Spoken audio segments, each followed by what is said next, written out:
lies. Look me in the face, tell me that you love me, even if it's fake. Hello everyone, welcome back to my channel commerce with Anjali Talwar. आज हम जो new chapter start कर रहे हैं, Indian economy की हमारी revision start हुई है क्लास 12th की, वो है human capital formation in India. India में ह्यूमन कैपिटल फॉर्मेशन होता क्या है, क्या स्टेप्स उठाए जाते हैं, क्या सोर्सेज हैं, क्यों अभी भी चैलेंज है, हुआ ह्यूमन कैपिटल फॉर्मेशन नहीं हुआ, ये सब हम इस चैप्टर में कवर करेंगे। तो सबसे पहले तो ये समझो कि ये दो कंसेप्ट अलग हैं, human capital and human capital formation, ये दोनों अलग अलग है। जहां पे वर्ड आ गया human capital formation, it is a process. ये क्या है? प्रोसेस है। किसकी? ह्यूमन कैपिटल को बनाने की। उसमें एजुकेशन आ गई, हेल्थ आ गई, केयर आ गई, वोकेशनल एजुकेशन आ गया, ट्रेनिंग आ गई, है ना। और ह्यूमन कैपिटल क्या है? स्किल्स। जो लोगों के पास स्किल है जीडीपी ग्रोथ में हेल्प करने की, वो हमारी ह्यूमन कैपिटल है। तो हमारे पास ना दो तरह के जो है रिसोर्सेज होते हैं, ये ध्यान में रखना। जब भी कोई कंपनी कोई प्रोडक्शन करते हैं तो हमारे पास दो तरह के रिसोर्सेज होते हैं, फिजिकल रिसोर्सेज और ह्यूमन रिसोर्सेज। अब आप खुद सोचो, आपको कोई चीज़ की प्रोडक्शन करनी है तो आपको क्या चाहिए? आपको 4M चाहिए। कौन? Man, material, money, machinery. जो ये मटेरियल, मनी, मशीनरी है, ये सारा किस में आएगा? फिजिकल रिसोर्स, जो प्रोड्यूस्ड मींस ऑफ क्या है? प्रोडक्शन है। और मैन क्या है? ह्यूमन रिसोर्स है। मैन क्या है? ह्यूमन रिसोर्स है। तो मुझे एक बात बताओ, अगर किसी टाइम पे हमारे पास फिजिकल रिसोर्स कम है लेकिन हमारा ह्यूमन बहुत एक्सपर्ट है, वो इससे भी सक्सेसफुल हो जाएगा। लेकिन अगर फिजिकल रिसोर्स बहुत ज़्यादा और ह्यूमन ही निकम्मा है, ह्यूमन रिसोर्स हमारे इंप्लॉयज़ ही निकम्मे हैं, तो हम फिर भी सक्सेसफुल नहीं हो सकते। तो ज़्यादा इंपॉर्टेंट क्या है? Human capital. ये ध्यान में रखना, फिजिकल कैपिटल से भी क्या इंपॉर्टेंट है? हमारा ह्यूमन रिसोर्स। तो ह्यूमन कैपिटल का मतलब क्या है? Stock of skill and expertise of a nation at a point of time. Stock concept हो गया कि एक पॉइंट ऑफ टाइम पे कितने यूथ हैं हमारे पास, कितने स्किल और एक्सपर्टाइज हैं, वो सारे किस में आ जाएंगे? ह्यूमन कैपिटल में। ठीक है। और ह्यूमन कैपिटल फॉर्मेशन क्या है? ह्यूमन कैपिटल फॉर्मेशन एक प्रोसेस है जिसमें हम स्टॉक ऑफ ह्यूमन कैपिटल को इंक्रीज करते हैं। एक वर्ड आता है human development. Human capital formation देखो एक प्रोसेस है, ठीक है, of acquiring and increasing the number of persons having skills and expertise. और ह्यूमन अगर वर्ड आ जाए ह्यूमन डेवलपमेंट, ह्यूमन डेवलपमेंट इसका रिजल्ट है कि जो हमारा ह्यूमन निकल के आएगा एक्सपर्ट ह्यूमन, वो क्या है? ह्यूमन की डेवलपमेंट हो गई। ये बात समझ आई यहाँ तक मोटा मोटा? अच्छा, फिजिकल कैपिटल और ह्यूमन कैपिटल का डिफरेंस इसमें नहीं गिवन है, वो आपकी बुक्स में होगा, वो ढंग से कर लेना, वो इंपॉर्टेंट है। फिर आता है सोर्सेज या डिटर्मिनेंट्स। ह्यूमन कैपिटल की फॉर्मेशन किस किस पे डिपेंड है? सबसे पहले एजुकेशन पे डिपेंड है। ऑब्वियस सी बात है, एजुकेशन सबसे इंपॉर्टेंट इफेक्टिव वे है किसी भी कंट्री की प्रोडक्टिव वर्कफोर्स को इंक्रीज करने का, है ना। एजुकेशन बहुत ज़रूरी है। बहुत सारी फैमिलीज होती है, वो ह्यूज एक्सपेंडिचर करती है एजुकेशन पे, ठीक है, चाहे वो लोन्स के लिए तरीके से ले, चाहे क्योंकि वो चाहते हैं कि हमारे बच्चे पढ़ लिख कर कुछ बन जाए, मतलब वो अपना अच्छे से कमाए, अच्छे से खाए। तो ये चीज़ें, ठीक है। तो ह्यूमन कैपिटल फॉर्मेशन के लिए ज़रूरी है एजुकेशन, और अब ज़रूरी है हेल्थ, क्योंकि sound mind in a sound body. Education भी तभी अच्छे से हो पाएगी अगर हम हेल्दी हैं। अगर सिर भी दुख रहा है तो भी नहीं हम पढ़ते, क्यों? क्योंकि हमें पता है कि हमारी बॉडी ठीक से वर्क नहीं कर रही है। तो इसीलिए हेल्थ फैसिलिटीज़ होना भी ज़रूरी है, तभी ह्यूमन एक्सपर्ट हो पाएगा, ठीक है, अपनी एजुकेशन को पूरी कर पाएगा, अपनी ट्रेनिंग को पूरी कर पाएगा। थर्ड है ऑन द जॉब ट्रेनिंग। हमने बिजनेस में दो तरह की ट्रेनिंग सी थी, ऑन द जॉब और of the job. On the job training मतलब क्या होता है? लर्निंग वाइल डूइंग, काम करते करते सीखना। तो हमारे यहाँ पे ये चीज़ है ही नहीं। हमारे एग्रीकल्चर सेक्टर में ऑन द जॉब ट्रेनिंग कहाँ है ही नहीं, ठीक है। जो प्राइमरी सेक्टर के बच्चे हैं, मतलब फॉर एग्जाम्पल लगा लो जिनके पेरेंट्स इसमें है ट्रेनिंग में, है ना, सॉरी एग्रीकल्चर में, सिर्फ उन्हीं के बच्चों को नॉलेज है। हम जैसे को नॉलेज ही नहीं एग्रीकल्चर से रिलेटेड कोई भी, क्योंकि ऑन द जॉब ट्रेनिंग नहीं है। काम करते करते सीखना, तो हम कैसे लिविंग अर्न करेंगे अपनी किसी और सेक्टर में? So study program for adult, इसको हम कहते हैं वोकेशनल एजुकेशन। ये ध्यान में रखना, एडल्ट्स के लिए जो स्टडी प्रोग्राम बनाए जाते हैं उसको कहते हैं वोकेशनल। अब मुझे एक बात बताओ, आप लोगों ने, आप साइंस की स्ट्रीम में आए, आर्ट्स की स्ट्रीम में आए, कॉमर्स की स्ट्रीम में आए, जब इकोनॉमिक्स कर रहे हैं ऑब्वियसली आर्ट्स से होंगे या कॉमर्स से होंगे। आपने आर्ट्स ली या फिर आपने कॉमर्स ली, ये बताओ क्यों ली? रीज़न। अच्छा, खासकर ये बताओ जो बच्चे कॉमर्स कर रहे हैं वो क्यों कर रहे हैं? उनको तो आधों को मैं ये बता सकती हूँ कि 90% लोगों को कॉमर्स के आगे क्या हमारे पास लगा लो अपॉर्चुनिटीज़ हैं, हमारे पास क्या ऑप्शंस हैं, वो ही नहीं पता, ठीक है ना। तो ये चीज़ें उसको हम कहते हैं वोकेशनल। जब लोगों को बताया जाएगा कि आपका इंटरेस्ट किस चीज़ में है, उस इंटरेस्ट में आपके पास कितने ऑप्शंस हैं कि आप उससे अपनी लिविंग को अर्न कर सकते हैं, उसी को कहते हैं स्टडी प्रोग्राम फॉर एडल्ट्स, या फिर हम कह सकते हैं वोकेशनल एजुकेशन। फिर आता है माइग्रेशन। देखो मेरी बात सुनो, माइग्रेशन और ब्रेन ड्रेन में एक डिफरेंस समझना, माइग्रेशन में और ब्रेन ड्रेन, ठीक है। माइग्रेशन का मतलब है रूरल एरिया से अर्बन एरिया में जाना या विद इन द कंट्री एक जगह से दूसरी जगह जाना, सो डैट क्या है हमें जहाँ पे जॉब अपॉर्चुनिटी मिल रही है हम बेटर परफॉर्म कर पा रहे हैं, वो चीज़ आ जाएगी।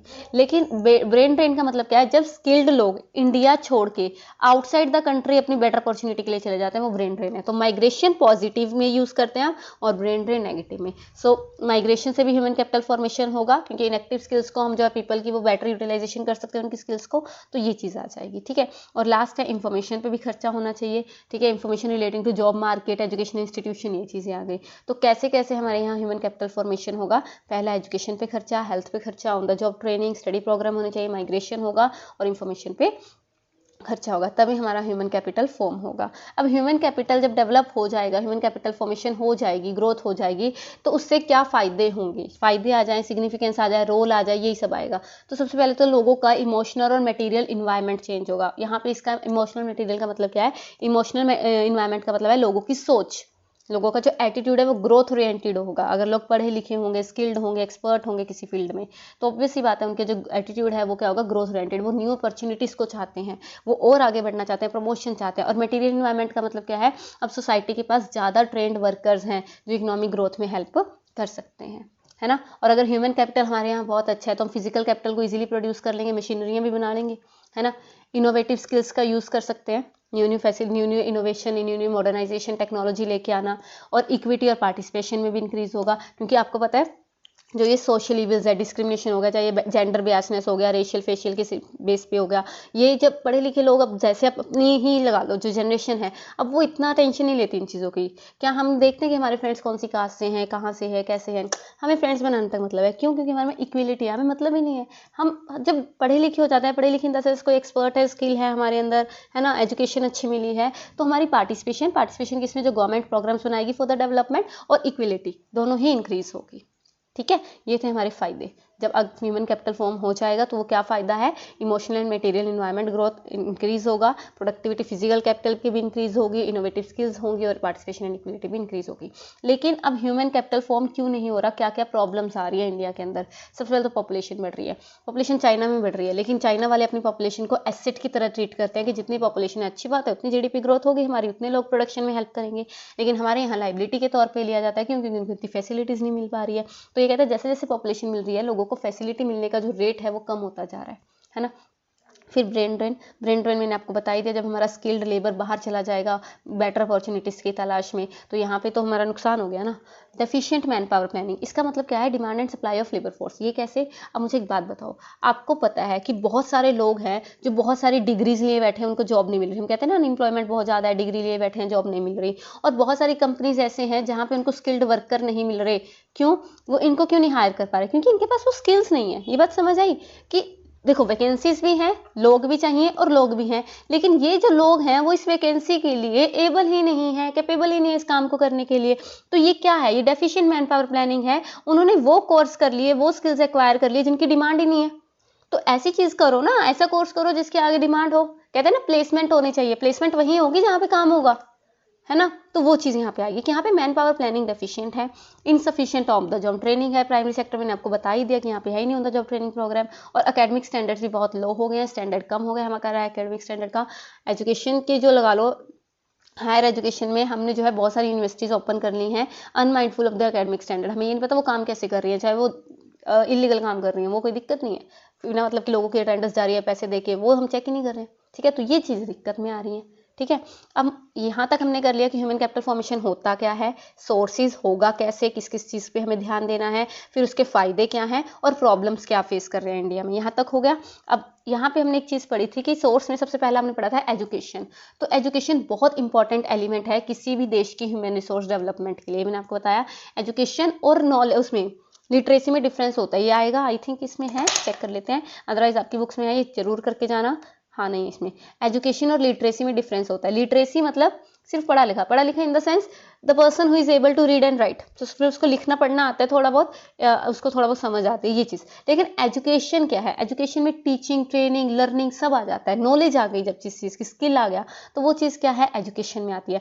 एजुकेशन का वाइडर स्कोप है, लेकिन लिटरेसी का कहते थे ना वाइडर स्कोप है, इसका कम स्कोप है, वो लिमिटेड स्कोप है, तो वो चीज़ आ जाएगी। ठीक है, सो एजुकेशन ये सारा प्रोसेस हो गया जिसमें हम नॉलेज गेन कर रहे हैं, तो वो चीज़ आ गई। तो इंपॉर्टेंस या ऑब्जेक्टिव क्या है एजुकेशन की? अगर हमारे यहाँ के लोग पढ़े लिखे होंगे तो उससे रिस्पॉन्सिबल सिटीजन प्रोड्यूस होते हैं, साइंस एंड टेक्नोलॉजी डेवलप होगी, नेचुरल और ह्यूमन रिसोर्स को हम पूरे कंट्री का यूज़ कर सकते हैं, उसको फुलर यूटिलाइजेशन कर सकते हैं, सोच बदलती है। मैंने बताया ना, डिस्क्रिमिनेशन नहीं करते हम लोग क्योंकि हम पढ़े लिखे हैं, सीधी सी बात। It helps economic development through greater participation of the people in the process of growth and development. Equity, participation ही पढ़ा ना अभी। Cultural standard of the citizen, हम अपने कल्चर को तभी रिप्रेजेंट कर पाएंगे अगर हम खुद पढ़े लिखे हैं, हम अच्छे से अपने कल्चर को रिप्रेजेंट कर सकते हैं। और ह्यूमन की पर्सनैलिटी को भी डेवलप करता है। अब ये बताओ, हेल्थ सेक्टर और एजुकेशन सेक्टर में दोनों की गवर्नमेंट की इंटरफेरेंस की जरूरत है? बिल्कुल है। क्यों? क्योंकि अगर गवर्नमेंट इंटरफेयर नहीं करेगी तो सारी की सारी चीज़ किसके पास चली जाएगी? प्राइवेट सेक्टर के पास। और प्राइवेट सेक्टर की फीस ही इतनी ज़्यादा है, चार्जेस इतने ज़्यादा होंगे कि हमारी गरीब जनता उसको अफोर्ड नहीं कर पाएगी। अफोर्ड नहीं कर पाएगी तो हमारी आधी से ज़्यादा जनता बेसिक नीड्स को भी पूरी नहीं कर पाएगी। ये बात समझ आई? तो हाँ, कहता दिस सेक्टर इसकी ह्यूज इन्वेस्टमेंट की जरूरत होती है। प्राइवेट सेक्टर को हम पूरा इन्वेस्ट नहीं कह सकते कि हेल्थ में करो, एजुकेशन में करो, जब तक कि वो ह्यूज कॉस्ट को रिकवर ना कर ले हाई फीस चार्ज करके, ऑब्वियस सी बात है।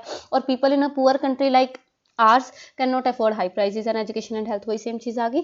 तो ग्रोथ कितनी हुई? बस ये ज़्यादा टेंशन लेने की जरूरत नहीं है किस सेक्टर में कितनी ज़्यादा ग्रोथ हुई। प्राइमरी सेकेंडरी कितना टोटल कैंपेन चलाया, ठीक है, थोड़ा सा पढ़ लेना ताकि आपको पता हो कि ग्रोथ हो रही है, कितनी हो रही है, बस परसेंटेज। सॉरी, बहुत ज़्यादा कोई भी डाटा बुक का याद करने की जरूरत नहीं है, ना तो ये याद रहना, जो आता है वो भी भूल जाओगे। ढंग से करो जो कर रहे हो। और एजुकेशन आज भी एक चैलेंजिंग प्रोपोजिशन है इंडिया में, आज भी चैलेंजिंग है। क्यों? क्योंकि लार्ज नंबर ऑफ इलिटरेट, आज भी लोग अनपढ़ हैं। यहाँ पे 36 करोड़ लोग आज भी अनपढ़ हैं। वोकेशनलाइजेशन ही नहीं है। आप लोगों ने कौन सा सेक्टर चूज़ किया है, आप लोगों ने कौन सी लाइन चूज़ की है, आपको खुद ही नहीं पता। कितने ऑप्शन है हमारे पास, कितने ऑप्शन नहीं है, आगे क्या कर सकते हैं क्या नहीं कर सकते, एजुकेशन बताता ही नहीं हमें कोई।